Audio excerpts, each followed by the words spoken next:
Fala moçada, espero que estejam bem. O propósito aqui desse vídeo é nós fazermos um resumo das estéticas literárias aí do trovadorismo ao arcadismo, analisando alguns textos importantes desse período, tá bom? Iniciando aí pelo trovadorismo. Solta essa vinheta aí.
Estas toas muy belas, el mas teu e doncelas, eu non vos non negarei, minhas cuitas das fivelas, eu non vos indirei.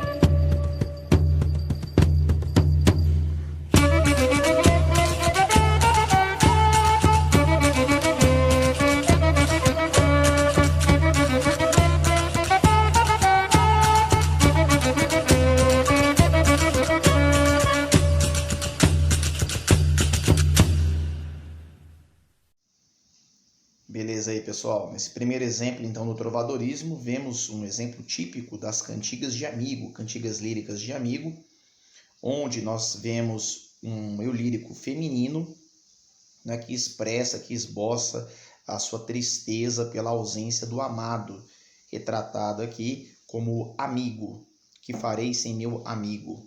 Né, e essa queixa desse eu lírico feminino perante as outras amigas, as outras donzelas. Beleza? Texto típico do trovadorismo, a partir aí do século XI, século XII, tá bom? Vamos ver agora um exemplo do período humanista com o teatro de Gil Vicente. Alto da Barca do Inferno, obra de Gil Vicente que consegue se mostrar contemporânea. Ele retrata a sociedade portuguesa do século XVI e ao mesmo tempo possui temas atuais, com uma boa sátira à sociedade.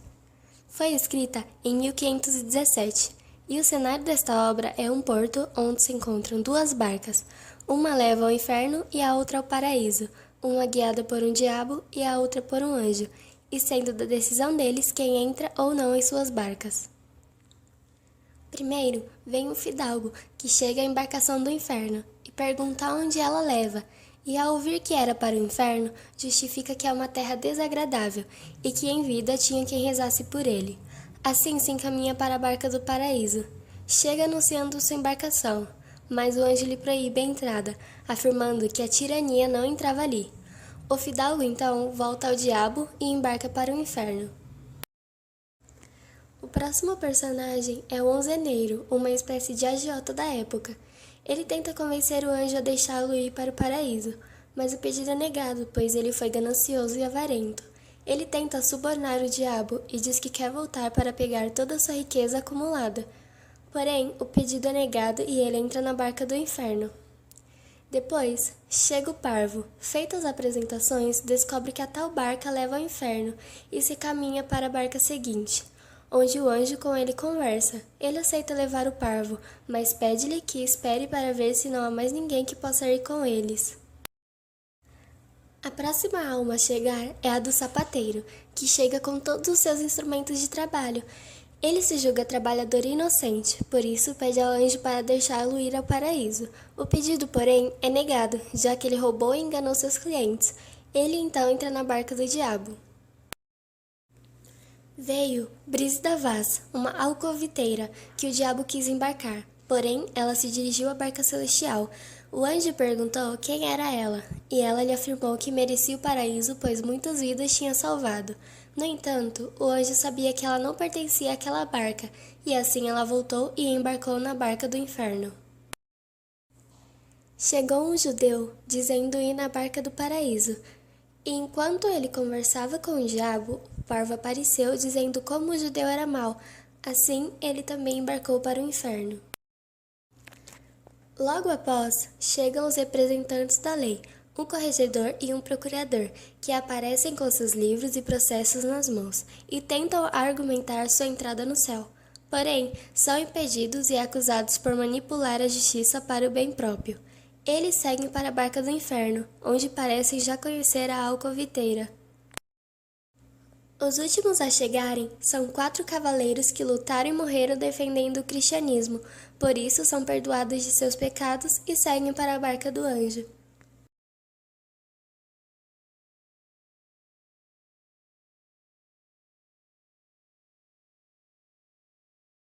Created using Powtoon. Retomando então aí as características do teatro vicentino, verificamos na sua principal obra O Alto da Barca do Inferno, a obra mais singular do humanismo português, como que Gil Vicente faz um teatro satírico, ridicularizando todos os segmentos da sociedade portuguesa da época e com um tom também de certa forma moralizante, né? Desde o fidalgo até o sapateiro, o onzeneiro, a alcoviteira e assim por diante. Ok? Não podemos perder de vista esse caráter também moralizante popular do teatro vicentino. Vejamos agora algumas características, também já no século XVI, adentrando, do quinhentismo no Brasil.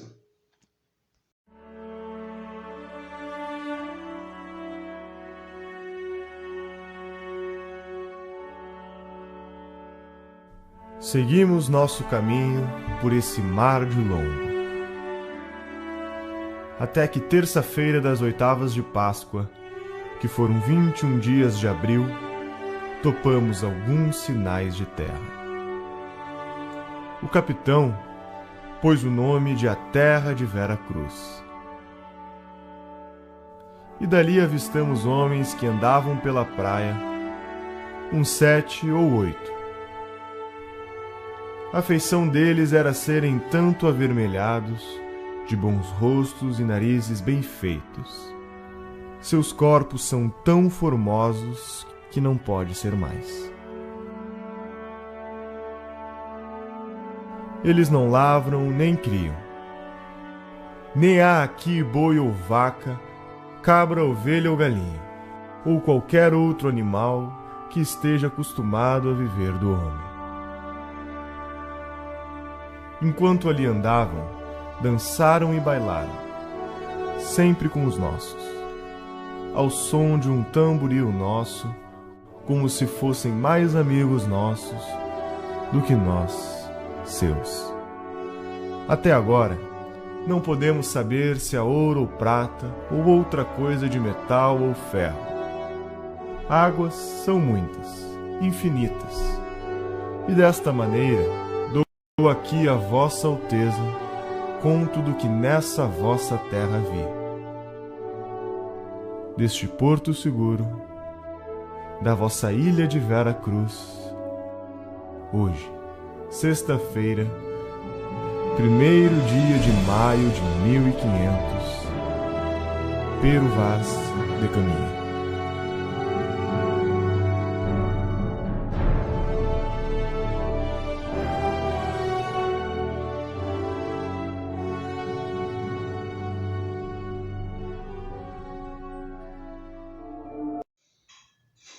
Fala, galera. Nesta obra, então, aí, nesse trecho da Carta do Descobrimento do Pero Vaz de Caminha, verificamos também toda a descrição da Terra, né? O tipo de texto aí é também característico do período humanista, a crônica relatada ao rei português do que foi encontrado no primeiro momento aqui no Brasil, desde as características dos habitantes da Terra até a natureza, o clima e assim por diante. Tá? Essa questão, portanto, do homem como centro do universo também fica muito claro nas crônicas, né, como dessa do Caminha, ou seja, essa questão antropocêntrica. Tá, ok? Enveredamos agora pelo século XVII e vamos ver aí um exemplo do texto barroco com Gregório de Matos Guerra, o mais singular de todos os poetas desse período.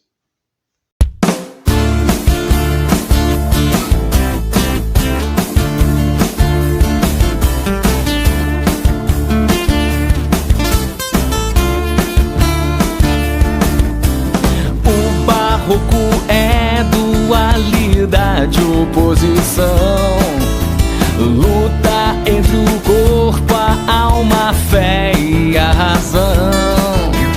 Na Idade Média era teocentrismo e no Renascimento era antropocentrismo.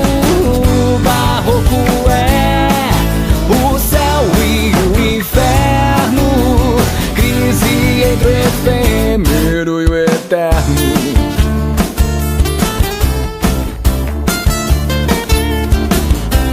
Linguagem complexa como forma de expressão, já que a vida é curta, carpe diem, meu irmão.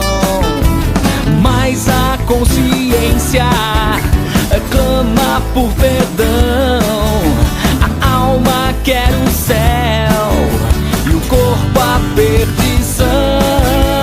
Gregório de Matos é o boca do inferno e o Padre Vieira é bom de verbo.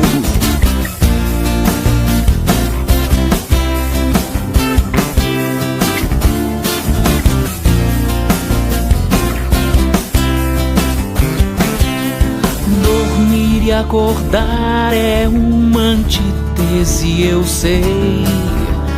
Dormir acordado é paradoxo, já saquei. Jogo de palavras chamamos de cultismo, e jogo de ideias é o concebitismo. O barroco é o céu e o inferno, crise entre o efêmero e o eterno. Gregório de Matos é o boca do inferno e o Padre Vieira é bom de verbo.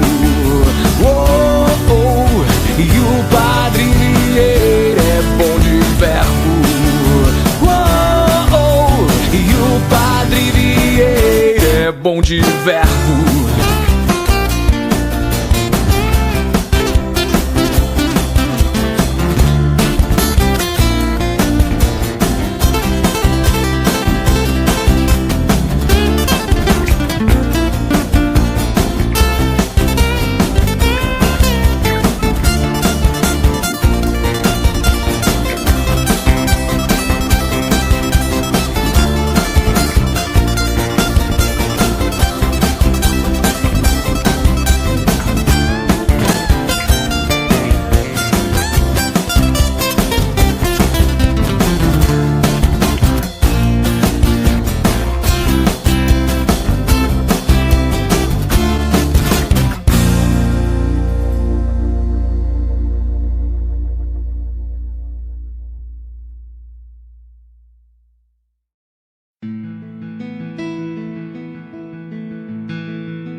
Ardor em firme coração nascido, pranto por belos olhos derramado, incêndio em mares de água disfarçado, rio de neve em fogo convertido.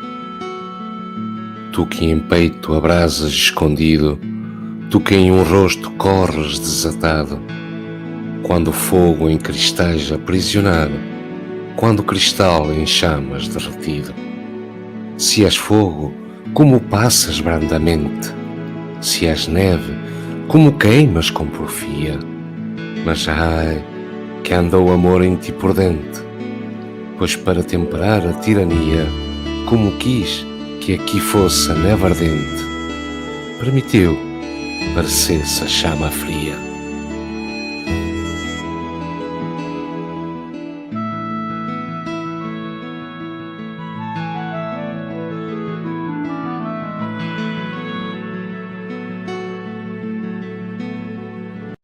Muito bem, vemos nesse poema aí também do Gregório de Matos, no soneto 7, as características bem marcadas do período barroco, algumas figuras de linguagem bem presentes aí, como a antítese e também o hipérbato, a inversão sintática das frases, né, entre sujeito, verbo e complemento. No período barroco eles vão brincando um pouco com isso, complemento, verbo, sujeito, né, e assim por diante. Exemplo, né?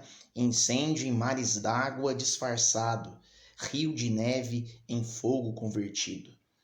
Também vemos ali, além do hipérbato, nesses exemplos, a questão dualista, a questão antitética, o cultismo e o conceptismo. Incêndio em mares, neve e fogo, a fé e a razão, a carnalidade e a espiritualidade. Tudo isso vai estar presente também nesse texto barroco do século XVII com Gregório de Matos. Vejamos agora um exemplo típico também do arcadismo, enveredando pelo século XVIII.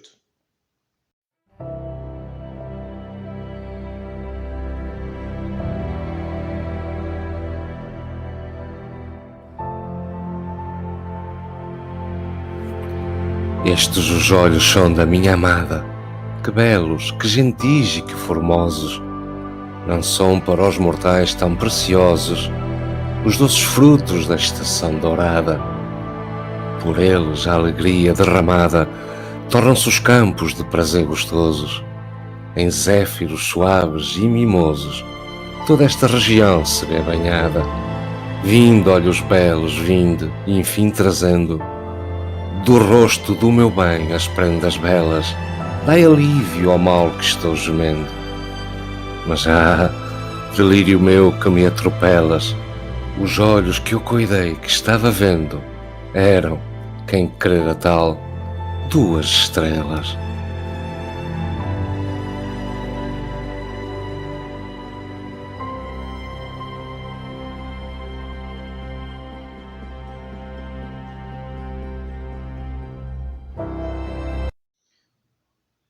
Beleza, verificamos também nesse poema de Cláudio Manuel da Costa características típicas aí do arcadismo, como a questão bucólica, a comparação dos olhos da amada com os doces frutos da estação, né? A ideia do campo também presente e, sobretudo, o retorno à mitologia greco-romana, quando, por exemplo, o poeta faz citação a Zéfiro, o deus dos ventos aí da mitologia grega. Beleza, pessoal? Então não basta vocês dominarem o conceito histórico se não saberem aplicar esses conceitos históricos literários dentro do poema, identificarem as características dessas estéticas dentro dos poemas. Tá ok? Na próxima aula continuamos adentrando o século XIX. Romantismo, realismo, naturalismo, parnasianismo e simbolismo. Valeu, até a próxima. Fiquem com Deus.